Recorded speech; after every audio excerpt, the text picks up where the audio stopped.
देश भर के टेंशन हमारे के दे देता।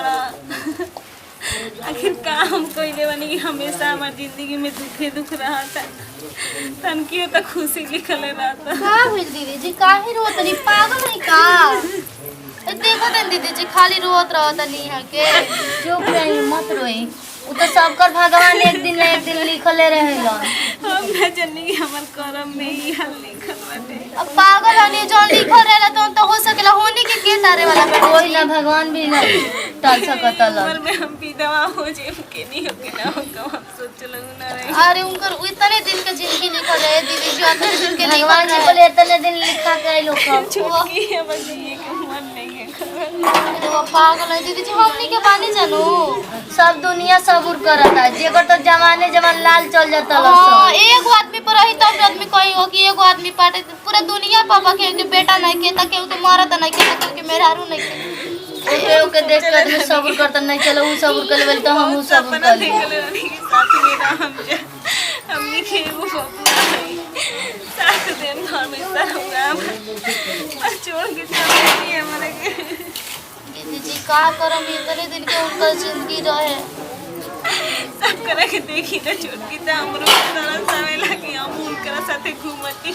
इतना दिन घूमलू ना हमरो खिले के जेतन आदमी दिन खाती नहीं रहने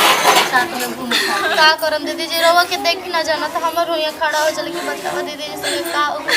लेकिन दीदी जी रवा काहे टेंशन लेते नहीं हमनी के बाने जा हमनी के संग घूमे चला हमनी के रवा के कोनो काम करे दी ना जा कबो काम ना करे देम जा दीदी जी कभी भी ना हमनी को एहसास भैया जी के देवे के कभी भी ना भैया जी का एहसास ना छुटकी। चुप रहे दीदी चुप रहे दीदी जी रोला से कोनो फायदा नहीं कि उठी तरवा खइले नहीं कि बोलते चली खाना खा ले चली ना चली पहले उठी त खाना खाई तो कोनो मतलब ना बोल ठीक बटे ना चली। गजब गजब लीला दिखावेला केहू के हंसावेला केहू के रोवावेला आखिर केहू का बिगड़ कहां बड़े आई हेजे के बच्चे बनो अस्ती है का करी जी तनिको हमरा ठीक नहीं खला कुछ का हो गई। अब का बताई दीदी जी दिन रात रोत रहता नहीं बताई तो भगवान का ऐसे करेलन जी। कोर भौजी के का हो गई। भौजी की का हो गई कहतड़ी कि हमरो बड़ा शौक रहे कि भैया संगे घूमती फिरती रहती लेकिन भगवान ऐसा न कइलन कि। अच्छा अब का कहब अब भगवान के लिखल कोई मिटा सकता थोड़े। ऊ तो बतिया हमहू समझावत तनी त ना खातड़ी ना पियतड़ी कहतड़ी के छोटा की बड़ा याद आवत तब उनकर सदमा में जियल अब को दिन बाद तो उहे तो हम कनी केहू के बेटी नहीं के केहू के बेटा नहीं के केहू के माई नहीं के केहू के बाप नहीं के त आदमी रहते नु बस सब्र क के आए आदमी केहू के बेटा नहीं के तो सोचत कि चाहे त बेटा नहीं के त बेटी भी करे के सोचम कि हमार बेटी बेटा ह। यही बता माई बचपन में तोर गुजर गिरे ते बड़ा कि ना जिंदा पसंद को सोचे के चाहिए उ सब छोड़ उनका के समझाओ कि बनू की टेंशन का जरूरत नहीं के जोन हो गई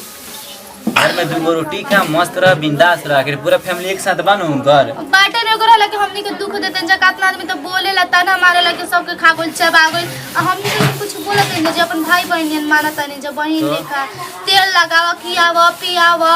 कपड़ा हम तो साल समझले नहीं का तना लेकिन समझत रही ते एगो औरत है औरत के समझा सकत है अच्छा तरह से पर के समझाओ बढ़िया से टेंशन मत कर जोन हो गई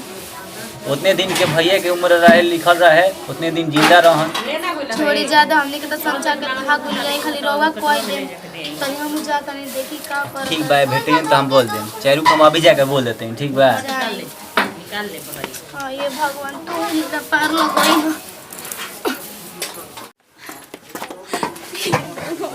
क्यों हमर मन नहीं लागत के नहीं समझ में नहीं आता हम का करी।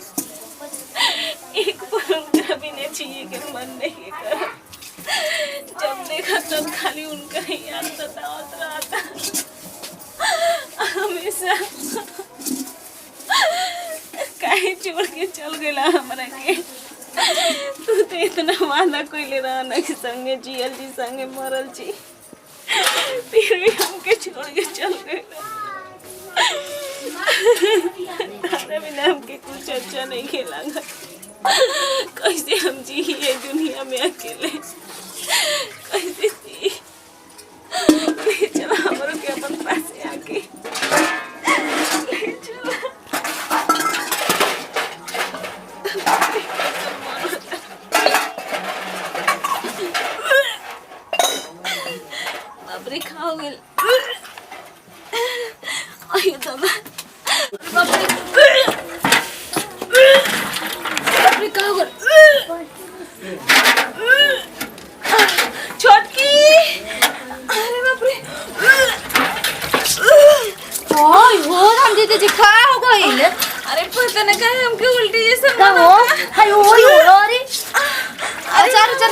आवता का चक्कर जैसे ना होता आम खाइबू पता ना खट्टा जैसे खाए के मन करता ओ ये दीदी जी अरे सुना तनी जी का बोले हेने आई ये देवर जी तो रौरा चाचा बने वाला बांधी अरे ई का बोला करे तू चाचा अब तू बताओ इनका हमने कहा था ना मानत जानत नहीं चाहिए दिन देखे खाती अच्छी बात है छिपी आही रे रामावा हम जानत रही दादा घर में ऐसा कुछ हो अरे हमारे गलत मत समझ अरे का गलत मत समझाए केहू के गर्दन काट के कह दे कि सॉरी हम गर्दन काट दे सब रहल गांव में जाई जात रहली तबे हमर साला इज्जत के धजिया उड़ा दलु जा जा जा कार का पतली साला गांव समाज का कही खाई लिया ई बात हम चढ़ा दम खुद से दूध देवी मैया के चढ़ा हम कल में के लुगा चढ़ा दे खुशी कन से मत बोला सुन कम से कम उनका तौहीन मत करो हम साला भैया के मरला 3 महीना हो गई अभी है सुने के मिलता अभी तक से हमारे याद दिल से मीठा लेकिन कोई और के बारे में सोच ना तो सपनों में आ गुला हंडवा से ना आके प्यार कर ले होयन हां रह ना इहे तो पतिया कहे के चाहत नहीं चल निकल हमरा घर से हई बताओ ओहे त नहीं देख मानो जत रहे रो देखो त लीची हम अपना बहिन लेखा मानत रही दीदी जी भाई खाली दीदी जी आओ एकदम धजिया उड़ा दलु विश्वास करा जा हमारा बेटा विश्वास करे तो तुम्हारा विश्वासघात कर विश्वास त कोई नहीं के लेकर होवा ताड़ू बाप रे आज तक ले हमनी के ऐसन गलती ना कइले रही जगो ननद रहली ओहे एगो ऐसन गलती ना कइले रही त घर छोड़ के बाहर ना निकल हां आदमी निके निके नहीं बात माला मुंह का देखावल जी एक काम कर इनका खदरल जल्दी अरे ई सब जा बन जा जाए के बाद चला निकल खदरे खदरे कुछ नहीं खा सुने के घर से भागा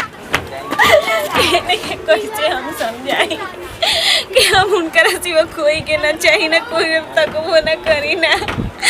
जोन भी हमारे साथे भइल बाटे उनका देना हटे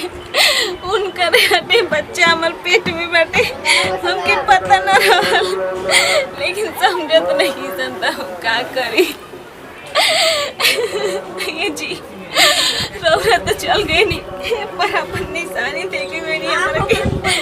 हम ना कुछ मौके ना देवी लेके के ये लड़का के हम दुनिया में लिए ये हमारा सहारा बनी इनका खान हमने की वीडियो देखी जा लाइक करी जा शेयर करी जा कमेंट कर जा और रौरा सब अगर भी म्यूजिक या जोकर प्लस कॉमेडी के सब्सक्राइब नहीं कीजिए कहले तो हाथ जोड़ के रिक्वेस्ट बाटे सब्सक्राइब करिए अगर ये वीडियो के दूसरा भाग देखल चाहत नहीं जा तो प्लीज कमेंट में जरूर बताइए।